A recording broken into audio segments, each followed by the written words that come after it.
नमस्कार मेरे प्यारे दोस्तों, मैं हूं निक, आपका होस्ट और दोस्त। अभी तक आपने इस कहानी का पहला भाग नहीं देखा है तो पहले जाकर उसे देखिए। पहले भाग का लिंक आई बटन और वीडियो के डिस्क्रिप्शन में दिया हुआ है। अब तक आप लोगों ने पिछले अध्याय में देखा कि कैसे उस आत्मा ने उस लड़की के साथ भयानक तरीके से सलूक किया और उसे बेहोशी की हालत में गांव के बीचों बीच फेंक दिया। अब आगे उस घटना को हुए अब तक 2 दिन बीत चुके थे। गांव में अब भी सनसनी फैली हुई थी। इधर राजू शहर जाने की सोच रहा था, लेकिन 2 दिन से लगातार बारिश हो रही थी, जिससे वह कहीं नहीं जा पा रहा था। 2 दिन से वह अपने घर में ही कैद था और बारिश के रुकने का इंतजार कर रहा था। रात के 9 बजे राजू खाना खा पीकर लालटेन की रोशनी में टेबल पर बैठा हुआ उस आत्मा के बारे में कुछ सोच रहा था। तभी उसे किसी के उसके दरवाजे को खटखटाने की आवाज सुनाई दी। कौन हो सकता है इतनी रात को, वो भी बारिश में? देखता हूं। यह सोचकर वह दरवाजे के पास गया और कुंडी खोलते हुए दरवाजा पूरी तरह से खोला। सामने बारिश से भीगी हुई एक युवती खड़ी थी जो दिखने में सुंदर लग रही थी और उसने एक काले दुपट्टे से अपने चेहरे को ढका हुआ था। तभी राजू ने उससे पूछा, जी बताइए, क्या काम है आपको? उस लड़की ने राजू से कहा, जी आप बिरजू मुखिया को तो जानते ही होंगे, हम उन्हीं के बेटे की बेटी हैं। आज हम शहर से आ रहे थे, तभी बारिश हो गई और हम पूरी तरह भीग गए। अगर आप बुरा ना माने तो क्या आज रात हम यहां रुक सकते हैं? उस लड़की की बात राजू को थोड़ी अजीब लगी, लेकिन उसने नजरअंदाज करते हुए उसे रुकने के लिए कह दिया और घर के अंदर बुला लिया। वह लड़की बारिश में पूरी तरह भीग गई थी और थोड़ी कांप भी रही थी। राजू ने बगल में लटकी तौलिए को उसके हाथ में थमाते हुए कहा, जाइए, वो बाथरूम है, आप वहां जाकर चेंज कर लीजिए, नहीं तो ठंड लग जाएगी। राजू की बात सुनकर वह लड़की हल्की मुस्कान के साथ बाथरूम में चली गई। इधर राजू ने कुछ खाने पीने का सामान उसकी चारपाई पर रख दिया और फिर से उस आत्मा के बारे में खोजबीन करने लगा। वह लड़की अब पूरी तरह सूख चुकी थी और सामने रखे खाने को चुपचाप देख रही थी। तभी राजू ने कहा, खाना खा लीजिए और सो जाइए, अगर कुछ जरूरत हो तो बताइएगा। उस लड़की ने सिर हिलाकर हाँ कहा और खाना खाने बैठ गई। वह अब भी अपना चेहरा उस कपड़े से ढके हुए थी और बार बार चोर नजरों से राजू को देख रही थी। खाना खत्म करने के बाद उसने राजू से पूछा, अच्छा एक बात बताइए, आप गांव में हो रहे हादसों के बारे में जानते हैं? उसकी यह बात राजू को थोड़ी अजीब लगी। फिर उसने अपनी किताबों में नजरें गड़ाई हुए कहा, हाँ, असल में उस पास वाले कुएं में बरसों पहले एक लड़की को जिंदा काटकर उसमें फेंक दिया गया था। लोगों ने ऐसा क्यों किया था, यह अब तक सही से पता नहीं चल पाया है। अब उसकी आत्मा अपनी तपस्या पूरी करके गांव वालों को मौत के घाट उतार रही है। यह कहते हुए उसने सारी बात उस लड़की को बता दी। उसकी बात सुनकर उस लड़की के चेहरे पर कुटिल मुस्कान तैर गई और वह चुपचाप चारपाई पर करवट लेकर लेट गई। राजू बार बार अपनी किताबों को पलटने की कोशिश कर रहा था। तभी अचानक उसे किसी की गहरी आवाज सुनाई दी। क्या हुआ राजू बाबू, आप क्या ढूंढने की कोशिश कर रहे हैं? मेरा सामना या फिर भागने का रास्ता? यह कहते हुए वह आवाज हल्की सी मुस्कुरा उठी। उस सस्पेंस से भरी आवाज को जैसे ही राजू ने सुना, उसके रोंगटे खड़े हो गए। तेज हवाओं की वजह से अचानक खूंटी पर लटकी लालटेन धड़ाम से गिर पड़ी और उसका शीशा चकनाचूर हो गया। उसमें भरा मिट्टी का तेल फर्श पर फैल गया, जिसे देखकर राजू बुरी तरह डर गया। वह पीछे हटते हुए जैसे ही अपनी नजर उस लड़की पर डाली तो वह चौंक गया, क्योंकि वह लड़की बिल्कुल आराम से चारपाई पर करवट लेकर सो रही थी। कमरे में लालटेन के गिरने से अंधेरा फैल गया, जिससे राजू को ठीक से दिखाई नहीं दे रहा था। सहारा लेते हुए जैसे ही वह कुर्सी पर बैठा, अचानक बिजली की चमक उस खिड़की से दिखाई दी। उस बिजली के प्रकाश ने कमरे में भी रोशनी फैलाई और जब राजू ने देखा तो वह लड़की वहां नहीं थी। यह देखकर राजू बुरी तरह पसीने से तरबतर हो गया। वह पसीने को पोंछने के लिए हाथ बढ़ा ही रहा था कि उसे वही आवाज फिर से सुनाई दी। किसे ढूंढ रहे हो राजू बाबू? मुझे, या फिर उस अनजान लड़की को जिसे आपने इस दहलती बारिश में पनाह दी थी? उसकी बात सुनकर राजू बिल्कुल खामोश हो गया। वह बस उस खनकती आवाज को सुनता रहा। तभी वह आवाज फिर से कमरे में गूंजी। जिसे आप ढूंढने की कोशिश कर रहे थे राजू बाबू, असल में वह मैं ही थी जिसकी किस्मत आपसे जुड़ी हुई है। देखना चाहते हैं मैं कैसी दिखती हूँ। यह कहते ही अचानक जोर की बिजली कड़की और राजू के सामने बिल्कुल उसके नजदीक एक भयानक साया मंडराता हुआ दिखा। उसे देखकर राजू की जान हलक में अटक गई। उसके मुंह से एक भी शब्द नहीं निकल पा रहा था और वह लड़खड़ाते हुए गिर पड़ा। उसका भयानक और रौद्र रूप देखकर राजू की चीख निकल गई और वह बेहोश हो गया, क्योंकि उस आत्मा का चेहरा आधा जल चुका था और एक आंख में चाकू घुसा हुआ था, जैसे उसने चित्रा की आंखों में देखा था। बिल्कुल वैसे ही उसका चेहरा चित्रा जैसा लग रहा था। शायद इसी वजह से राजू बेहोश हो गया। सुबह हो चुकी थी, बारिश शायद अब थम चुकी थी, पर मौसम वही बादलों से घिरा हुआ था। तभी राजू की नींद खुली और उसने आंख मलते हुए जैसे ही उठने की कोशिश की, उसे कुछ अजीब सा महसूस हुआ। उसने देखा कि वह जमीन पर नहीं बल्कि चारपाई पर लेटा हुआ था और वह टूटी हुई लालटेन भी बिल्कुल सही सलामत दरवाजे के पास खूंटी पर टंगी हुई थी। ये सब देखकर राजू असमंजस में पड़ गया। जब उसने सामने चारपाई पर देखा तो उसके पैरों तले जमीन खिसक गई। सामने वही रात वाली लड़की चारपाई पर आराम से सोई हुई थी। उसे देखते ही राजू की चीख निकल पड़ी। राजू की चीख सुनकर वह लड़की झट से उठकर बैठ गई और डरते हुए बोली, क्या हुआ भैया, आप इतनी तेज क्यों चीख रहे हैं? कोई भूत देख लिया क्या आपने? उस लड़की की कोमल आवाज से राजू अचानक से शांत हो गया, क्योंकि उसकी आवाज में एक मिठास थी जो बिल्कुल चित्रा की आवाज से मेल खाती थी। तभी वह लड़की अपना चेहरा काले दुपट्टे से ढकते हुए राजू के पास आने लगी। राजू को फिर वही आभास हुआ जैसे रात को हुआ था। वह डरते हुए पीछे खिसकते हुए बोला, प्लीज आप मेरे पास मत आइए, मैं आपकी शक्ल नहीं देखना चाहता, प्लीज जाइए यहां से। ये कहते हुए राजू का सिर नीचे झुक गया और उसकी आंखों से आंसू बहने लगे। लड़की राजू की बातों से डर गई और बिना कुछ कहे चुपचाप वहां से अपना सामान समेटते हुए निकल गई। थोड़ी दूर जाते ही उसके चेहरे पर जो आंसू और उदासी थी वह अब विषाक्त हंसी में बदल गई। हाँ हाँ हाँ, वाह राजू बाबू, अभी से ही इतना डर गए? जब अभी इतना डर रहे हो तो आगे हमसे कैसे सामना करोगे? और अभी तो हम तुम्हारे सपने में ही आए हैं। जब प्रत्यक्ष रूप से हम दोनों का सामना होगा तो वह मंजर देखने लायक होगा। पर चिंता मत करो, हम जल्दी ही वह मंजर लाने की कोशिश करेंगे। तब तक आप हमें सपनों में ही देखिए। यह कहकर वह मुस्कुराते हुए और अपने बालों की लट को घुमाते हुए वहां से चली गई। राजू सोच में पड़ गया था कि जो रात को हुआ वह सब एक सपना था या सच। इन विचारों के साथ उसका दिमाग फिर से डिस्टर्ब हो गया और वह बाहर निकलकर उस लड़की को देखने लगा, लेकिन वह कहीं नहीं दिखी। आज बारिश थम चुकी थी और राजू ने फैसला किया कि अब वह शहर जाएगा। उसने जल्दी से अपना सामान पैक किया और सुबह 9 बजे की बस पकड़कर शहर की ओर रवाना हो गया। वह खिड़की वाली सीट पर बैठा था और वही सारी घटनाएं उसके दिमाग में घूम रही थी, जिससे वह फिर से परेशान हो गया। इधर गांव में बिरजू मुखिया कहीं से आ रहे थे और उन्होंने देखा कि एक अधेड़ उम्र का आदमी जो कुर्ता और धोती पहने हुए था, अपनी मूंछों पर ताव देते हुए उनकी ओर बढ़ रहा था। मुखिया जी ने पूछा, का हो मंगरू, प्रधान का हालचाल बा? बड़ी रफ्तार में चला आ रहा है, क्या बात है, सब कुछ ठीक बा कि नहीं? मंगरू प्रधान घबराते हुए बोला, गजब होएगा मुखिया जी, गजब होएगा। मुखिया ने पूछा, का होएगा वाह, आराम से बोल। मंगरू ने कहा, अब क्या बताऊं मुखिया जी, रामंदन की बिटिया जो 4 दिन पहले मर गई थी, आज उसे अपनी आंखों से देख कर आ रहा हूं। मुखिया जी हैरान हो गए और बोले, क्या कह रहे हो प्रधान, तू शराब पीकर तो नहीं आ रहा है? वो मरी तो 4 दिन हो गए और तू कहता है कि वो जिंदा है। मंगरू ने कहा, हाँ मुखिया जी हाँ, न विश्वास हो तो मेरे साथ चलिए, उसे आज हम दिखा देंगे। मुखिया ने कहा, चला, और वे दोनों उस लड़की को देखने चल पड़े।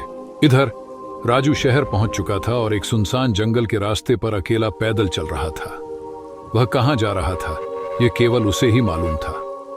चलते चलते वह एक गुफा में पहुंचा, जहां पर सूरज की किरणें अंदर फैली हुई थीं, जिससे उसे कोई कठिनाई नहीं हो रही थी। वह एक चबूतरे के पास पहुंचा, जहां एक लंबी और मोटी जटाओं वाला बाबा मंत्रमुग्ध होकर ध्यान मुद्रा में बैठा हुआ था। उसकी आंखें तपस्या में बंद थीं और वह किसी शक्तिशाली तांत्रिक की तरह लग रहा था। राजू को देखकर बाबा ने अपनी आंखें खोली और उसका स्वागत करते हुए पूछा, कहो बालक, आज हमारी गुफा में कैसे आना हुआ? राजू ने कहा, जी मेरा नाम राजू है। मैं अपने गांव से शहर आया हूं आपसे मिलने। सुना है आप बहुत ही जाने माने और सिद्ध बाबा हैं। आप भूत प्रेत, टोना टोटका सब कुछ अपनी शक्तियों से जान सकते हैं। कृपया आप मेरी कुंडली देखिए और बताइए कि मेरे पीछे कौन सी शक्ति पड़ी है जो मुझे तंग कर रही है। बाबा ने ध्यान से उसकी बात सुनी और फिर आग जलाकर भूतनाथ के मंत्रों का जाप करना शुरू किया। राजू भी मंत्रों का जाप करने लगा। यज्ञ में घी डालते ही आंगन में लपटें तेज हो गईं और राजू की कुंडली तांत्रिक के सामने प्रत्यक्ष रूप से दिखने लगी। बाबा ने उसे पढ़ते हुए कहा, तुम्हारी कुंडली में राहु और केतु का दोष है। तुम्हारी किस्मत किसी साधारण स्त्री से नहीं बल्कि एक सोमालिका नामक पिशाचिनी से जुड़ी हुई है। यह क्यों हुआ इसका पता सिर्फ वही पिशाचिनी बता सकती है, क्योंकि वही इसका राज जानती है। राजू यह सुनकर चौंक गया, क्योंकि यह बातें पहले के तांत्रिक ने उसे नहीं बताई थी। बाबा, उस आत्मा ने मेरा जीना हराम कर दिया है, और न सिर्फ मेरा बल्कि पूरे गांव वालों का भी जीना मुश्किल कर दिया है। हर दिन किसी न किसी की मौत हो रही है। आप ही कुछ उपाय बताइए महाराज। राजू ने मायूस होकर कहा। बाबा ने कहा, उदास मत हो बेटा, हर बुरी शक्ति का विनाश होता है, उसका भी होगा। बस मुझे उस स्थान पर ले चलो जहां यह आत्मा निवास करती है। यह सुनकर राजू की खुशी का ठिकाना न रहा और वह तांत्रिक को लेकर उसी स्थान पर निकल पड़ा। मुखिया जी और मंगरू प्रधान दोनों उस स्थान पर पहुंच गए जहां मंगरू ने उस लड़की को देखा था। लेकिन यह क्या, वहां कोई नहीं था। यह देखकर मुखिया ने कहा, कहां है वो लड़की, कहीं दिख तो नहीं रही है। मुखिया जी ये कहते हुए जैसे ही चारों तरफ नजर दौड़ा रहे थे, वहां कोई दिखाई नहीं दिया। चारों तरफ सन्नाटा फैला हुआ था और जैसे ही वह मंगरू से बात करने के लिए मुड़े, उन्हें अचानक एक हंसती हुई आवाज सुनाई दी। किसे ढूंढ रहे हो मुखिया जी, मंगरू तो यहां है ही नहीं। मुखिया जी तुरंत पीछे मुड़े, लेकिन पास में कोई नहीं था, न मंगरू न वह लड़की। पहले तो वह डर गए, लेकिन हिम्मत जुटाकर बोले, कौन है, सामने आओ। मैं डरता नहीं हूं तुमसे। वह आवाज फिर से हंसी में गूंज उठी। अच्छा, आप डरते नहीं हो मुझसे, लेकिन आप कांप क्यों रहे हो? मुखिया जी ने खुद को महसूस किया और उन्हें सच्चाई का एहसास हुआ कि वह सचमुच कांप रहे थे। तभी वह आवाज फिर से बोली, अच्छा ये बताइए मुखिया जी, आप किसके साथ आए थे? मुखिया जी ने डरते हुए कहा, मैं मंगरू के साथ आया था। लेकिन मंगरू तो कहीं नहीं दिख रहा, आवाज ने कहा और एक हैरानी दिखाई। इधर राजू अपने गांव पहुंच चुका था, बाबा को लेकर। उसके चेहरे पर एक अजीब खुशी और सुकून था। वह महसूस कर रहा था कि अब सब कुछ ठीक हो जाएगा। तभी उसे कुछ लोग तेजी से कुएं की ओर भागते हुए नजर आए। क्या हुआ रामू चाचा, आप लोग इतनी जल्दी में कहां भागे जा रहे हैं? राजू ने एक अधेड़ उम्र के आदमी से पूछा, जो उसी कुएं की तरफ भाग रहा था। रे बेटा, गजब हो गया, हमारे गांव के मुखिया जी आज चल बसे। सुनने में आया है कि उसी कुएं के पास उस चुड़ैल ने उनकी बेरहमी से हत्या कर दी। हम बस वहीं देखने जा रहे हैं। क्या? यह सुनकर राजू और भी घबरा गया। वह जल्दी से बाबा के साथ कुएं की ओर बढ़ा। वहीं उस आत्मा ने मंगरू के रूप में आकर मुखिया जी को बेरहमी से मौत के घाट उतार दिया था। उन्होंने उनका खून पीकर शरीर के टुकड़े टुकड़े कर दिए थे और फिर उन्हें कुएं से थोड़ी दूर फेंक दिया था। गांव वाले मुखिया जी की लाश के पास शोक मना रहे थे। उनके चेहरे पर डर और दहशत साफ दिख रही थी। तभी राजू और तांत्रिक वहां पहुंचे। राजू ने मुखिया जी की लाश देखी तो डर के मारे उसकी हालत खराब हो गई। लेकिन तांत्रिक अचानक से शांत हो गया और आंखें बंद करके मंत्र जाप करने लगा। यह देखकर वहां मौजूद लोग भी शांत हो गए। तांत्रिक ने राजू को इशारा किया और उसने सभी को लाश से दूर कर दिया। तांत्रिक मंत्र पढ़ते हुए लकड़ियों का यज्ञ तैयार करने लगा और उसमें आग प्रज्वलित कर दी। उसने अपनी झोली से एक छोटी सी पोटली निकाली जिसमें राख का कुछ अंश था। उधर वह आत्मा एक पेड़ की शाखा पर लेटी हुई थी। उसके बाल हवा में लहरा रहे थे और उसका पल्लू भी उड़ रहा था।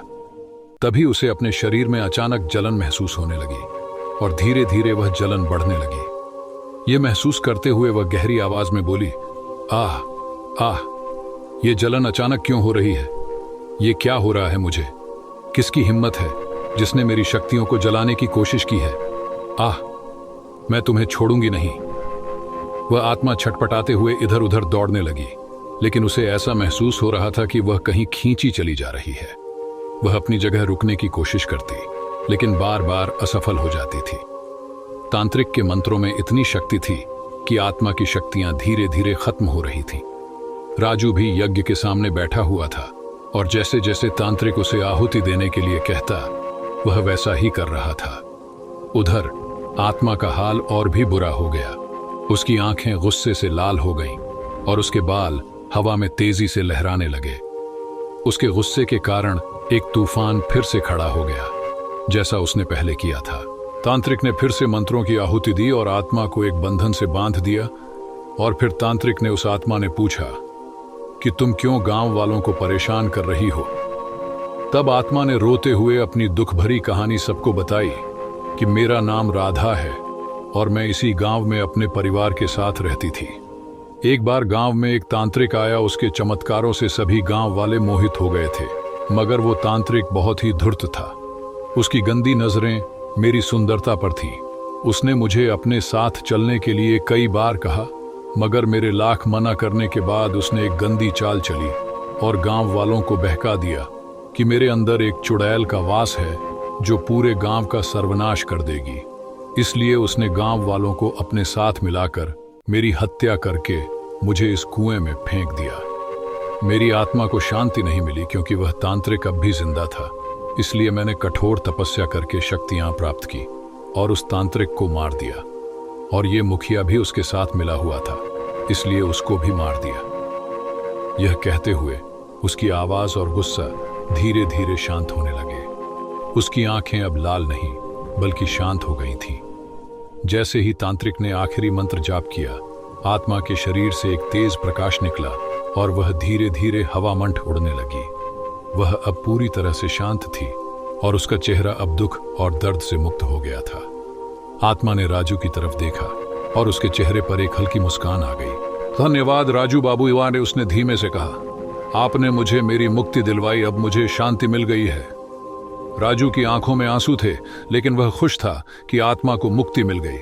उसने हाथ जोड़कर उस आत्मा का आभार व्यक्त किया। आपका कष्ट अब खत्म हो चुका है, आप शांति से जा सकती हैं, राजू ने कहा। आत्मा ने एक अंतिम बार राजू की ओर मुस्कुराया और फिर एक हल्के झोंके की तरह हवा में विलीन हो गई। अब वह आत्मा इस दुनिया में नहीं रही और उसका भूतिया रूप पूरी तरह से समाप्त हो गया था। तांत्रिक ने राजू से कहा, वह तुमने अच्छा किया, तुम्हारे प्रयासों और साहस ने ही उसे मुक्ति दिलवाई। अब यह गांव शांत रहेगा। राजू ने गहरी राहत की सांस ली। वह जानता था कि उसका डर अब समाप्त हो चुका था और गांव के लोग भी अब सुरक्षित थे। गांव में सभी को यह खबर मिली कि मुखिया जी की मौत के बाद अब शांति लौट आई है और लोग धीरे धीरे अपने पुराने जीवन की ओर लौटने लगे। राजू ने तांत्रिक का धन्यवाद किया और फिर अपने घर लौटने का निश्चय किया। गांव में सभी ने उसका स्वागत किया और उसकी बहादुरी के लिए सराहा। राजू अब पूरी तरह से आत्मविश्वास से भरा हुआ था और उसने तय किया कि अब वह कभी भी डर का सामना नहीं करेगा। राजू ने अपना जीवन फिर से सामान्य रूप से जीने का निर्णय लिया और उसने अपने परिवार के साथ खुशहाल जीवन बिताना शुरू कर दिया।